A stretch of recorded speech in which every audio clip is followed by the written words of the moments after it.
Bonjour, petite vidéo aujourd'hui. En fait, je vais vous expliquer vite fait l'historique de ce tracteur et en même temps, en fait, je vais lui changer de voie. Alors, faut savoir que ce tracteur-là, tous les ans, pendant début juillet, normalement, il est sur un 1m40, 1m40 de voie. Et là, en fait, on le passe sur 1m90. Alors, pour la simple raison, c'est que il nous sert à ramasser tout ce qui est oignons, échalotes. Et du coup, plutôt que d'attacher un tracteur tous les jours dessus, comme ce tracteur-là, on s'en sert pas beaucoup, que vraiment pour travailler dans les abris. C'est pour ça qu'il n'y a pas de cabine dessus. Et du coup, on le met dans cette voie, on le laisse attacher sur la machine, ce qui fait que dès qu'on a besoin de ramasser un petit peu, on trouve le tracteur, le machin, tout est attaché. Ça va super vite, il n'y a que sauter dessus à faire, et puis et aller au champ. Donc pour changer de voie, en fait, c'est tout simple. Il faut que je démonte les vis qui sont là, pour faire coulisser ce tube à l'intérieur et remettre les vis à peu près à ce niveau ici. Donc ça c'est d'un côté. De l'autre, j'ai exactement la même chose à faire, sauf que ici j'ai la barre de direction qui est là. Vous voyez, il y a déjà des traces là. En fait, j'ai cette vis à démonter et faire coulisser celle-ci à l'intérieur. Puis j'ai le vérin ici à démonter pour lui changer de place. Donc vous voyez, il y a plusieurs trous ici là. Donc je vais installer en fait le vérin à cet endroit là, au niveau de la douille là qui est déjà en place. Alors ça c'est pour l'avant. Donc c'est une opération en fait qui se fait très vite, hein, puisque disons qu'on n'a pas de mesure à faire, rien. On sait déjà où on doit mettre les choses. Et concernant les roues arrière, en fait, bon, c'est tout simple. On a les 8 goujons là à démonter, donc de chaque côté. Et en fait, la roue qui est ici, de ce côté-là, on la permute de l'autre côté et vice versa. Ce qui fait que en fait, le voile, au lieu d'être en positif comme ça vers l'extérieur, ben, il se retrouve en négatif et du coup ça fait rectifier. Ce qui fait qu'on n'a rien à toucher dans le reste et ça correspond. Ce qui fait que c'est pour ça qu'on le fait, parce que c'est très facile à faire. Alors pour ça, je vais utiliser, comme vous savez, le petit truc vert là qu'on a fait pour soulever les tracteurs. Parce que en fait avec un cric, ben, je serais bien embêté, parce que sachant que je dois démonter une roue et pour mettre l'autre à la place, ça veut dire qu'à un moment donné, il faut que les deux roues soient enlevées. Et pour ça, en fait, c'est beaucoup plus stable avec l'appareil que j'avais fait là, parce qu'au moins le tracteur il est en l'air et puis on peut permuter une roue de l'autre et c'est sans danger. Ce tracteur, en fait, il nous sert à travailler un peu, parce que vous voyez, on a des abris là, des vieux abris qui sont là, la serre là, et puis on avait une autre en bas aussi. Et du coup, il nous sert à travailler dedans. C'est pour ça que, en fait, pour ça, on démonte le pot des chameaux ici, et puis comme ça, on peut passer dedans. Et en étant étroit, eh ben, on a des vieux outils pour aller pour préparer la terre, tout ça. Et puis en fait, ça correspond bien parce que ça couvre bien les traces de roues. Donc c'est un tracteur qui est équipé de rampante. Il est équipé de rampante. Et puis bon, c'est un petit 3 cylindres là, 55 chevaux. Il tourne bien. Il avait à peu près 3000 heures quand on l'a eu. Bon, quand je dis à peu près, c'est parce que il a un petit historique qui change un petit peu de l'ordinaire. C'est en fait un tracteur qui s'est retrouvé brûlé.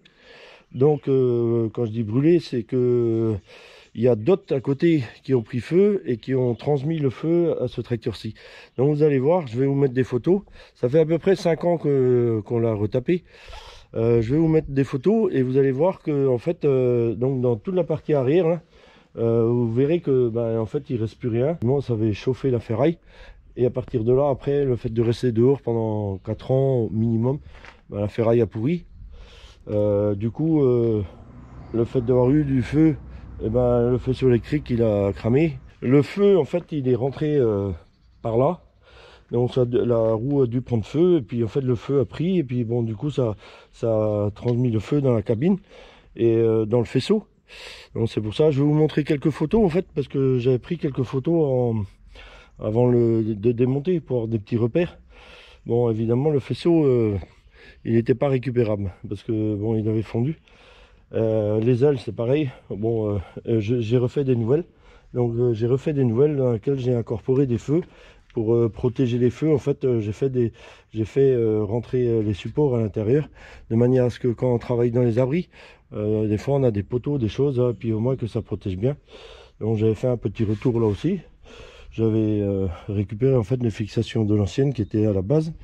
Et du coup j'avais fait des petites caissons pour passer les fils comme ici.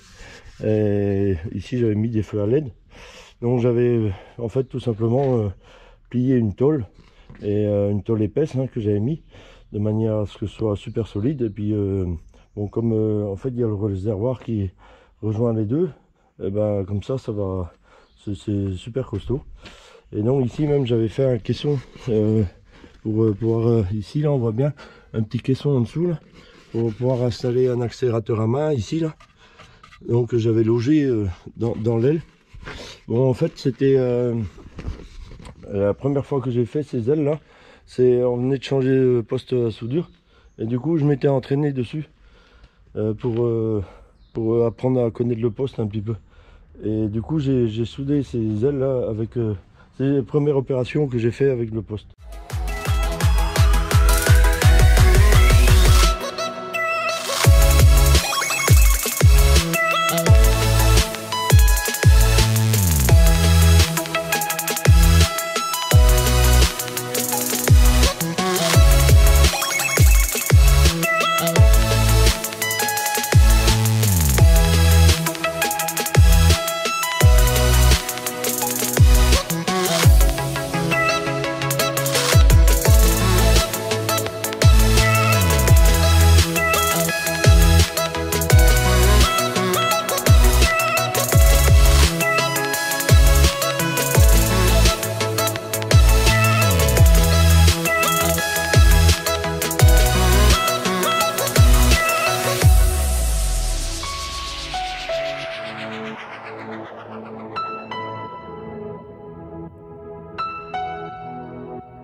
Bon, ça y est, le matériel est préparé. J'ai préparé l'interface devant pour soulever l'avant du tracteur. Ici, l'appareil vert pour soulever l'arrière. Et en fait, je pense qu'après, entre préparer les outils et le reste, j'étais plus long, parce que en fait, c'est une opération qui va se dérouler en moins d'une demi-heure. Donc pour changer de voie au tracteur.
Pour mettre la deuxième roue en fait, et Maxime qui est juste à côté en train de bricoler là. Il est en train de changer les bêches sur le butoir. Et du coup, je lui ai dit de venir dessus, comme j'ai pas de télécommande sur ce tracteur là. Je lui ai dit de venir dessus, on a mis le tracteur en pente et puis il m'a fait tourner l'arbre de roue pour qu'il arrive pile à la roue, comme ça c'était beaucoup plus facile et moins d'efforts à faire.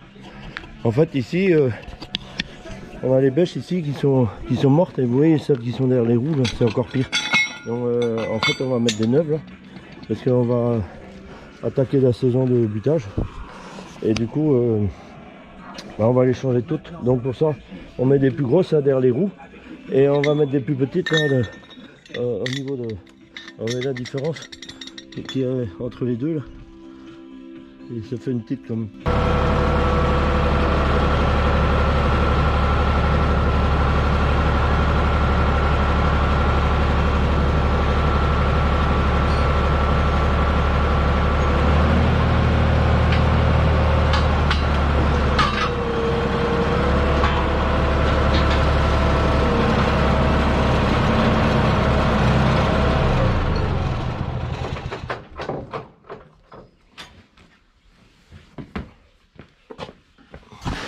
Alors si je le lève haut comme ça, c'est parce que en fait c'est pour avoir plus de place pour mettre ma clé pour venir ici. C'est juste pour l'écrou de vérin qui t'amène là que je lève si haut que ça. Puis en même temps ça m'évite de me baisser.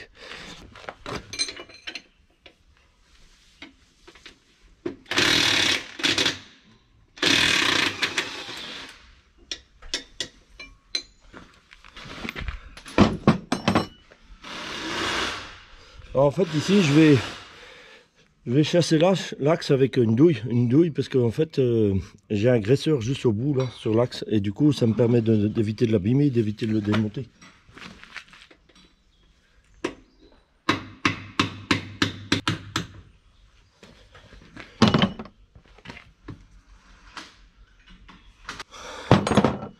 Alors ça c'est une rondelle en fait que j'ai racheté après par la suite parce que la première là, les trous avaient été ovalisés dans le premier trou. Du coup ce que j'ai fait, je l'ai soudé sur place et je l'ai soudé là pour ne plus qu'il y ait ce jeu là. Du coup ça fait un petit jeu sur la direction et c'était juste parce que le trou à un moment donné je pense que ça a été desserré et du coup ça a pris du jeu et c'est pour ça que je rachète une juste pour le mettre dans cette et du coup je l'enlève pour mettre le vérin là-bas. Maintenant en fait je vais démonter ces deux écrous là.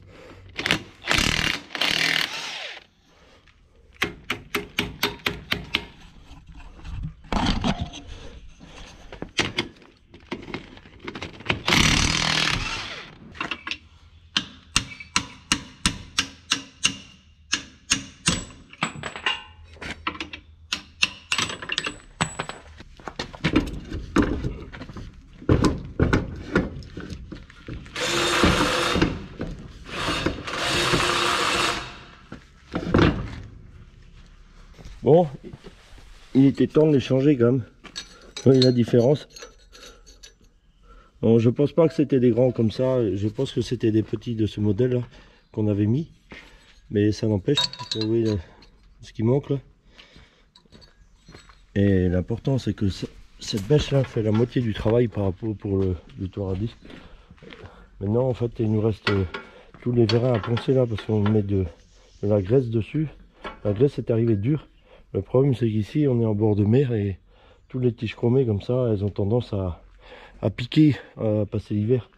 C'est pour ça qu'on met de la graisse, mais là maintenant on va renettoyer tout propre, reponcer avec des bandes de toile, de toile pour éviter qu'il y ait des boursouflures sur la tige, de manière à ce que la sécurité quand elle va toucher une pierre, le vérin puisse rentrer et ne pas abîmer le joint à l'intérieur, parce qu'une fois qu'il est abîmé, quand vous avez un système de boule d'azote comme ça, et ben en fait s'il y a une fuite, la pression va tomber et c'est fini, vous ne pourrez plus rien foutre avec. Donc d'où l'intérêt de bien protéger cette tige. Bon, le souci c'est que on est en bord de mer, ben il y a des avantages et aussi des inconvénients. Les tubes là qui sont dans le train avant, quand ils sont démontés souvent et que vous graissez tous les axes et toutes les choses, c'est très facile à démonter. Par contre j'ai vu des fois des choses qui avaient 25-30 ans qui n'avaient jamais été touchées. C'est une vraie galère. Ici l'avantage c'est qu'il y a un petit peu de jeu. Quand c'est des tubes ronds c'est une catastrophe. Ici c'est des tubes ovales en fait et Là, le fait de voir qu'il y a un petit peu de jeu, ça permet de pouvoir le lever et le descendre pour le décaler. Et du coup, après, pour les souquets, je m'arrange pour le redescendre complètement, de manière à ce qu'il soit en effort naturellement. Et comme ça, en fait, après, ça travaille plus. Donc là, en fait, j'ai plus que les axes à mettre, donc ils sont épaulés comme ça, de manière à ce que on puisse les mettre facilement et qu'ils dépassent.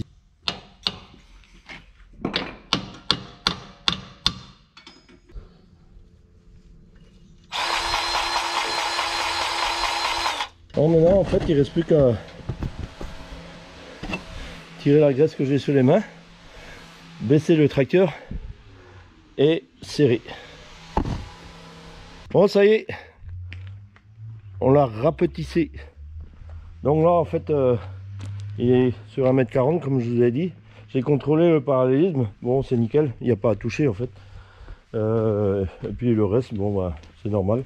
Du coup la vidéo se termine, donc vous avez pu avoir un petit résumé de son historique en même temps que le changement de voie.